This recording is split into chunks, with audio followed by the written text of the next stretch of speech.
Hello motivational D9R. Sabi niya, hello, pwede po paturo po about sa pag-download sa app ng Falfish. Okay. So ngayon tuturuan kita kung paano mag-download ng app sa Falfish. So simple lang, sundan mo lang 'to.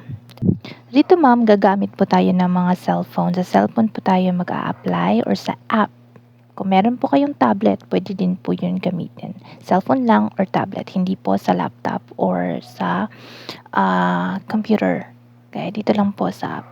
Ngayon, punta po na tayo doon sa Play Store. So, we will be using Play Store if you are using an Android.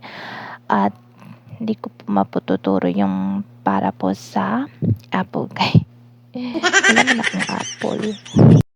Unang mong gagawin dito sa Play Store, i-search mo lang yung Falfish Teacher or Falfish. At ito lang po yung logo ng Falfish na i-install nyo po.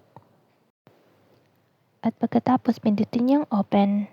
Pag okay na, kung gusto mo namang malaman kung paano mag-register, meron po akong video dito. Visit my page at dito mo makikita kung paano mag-register, anong mga kailangan at anong mga ihanda.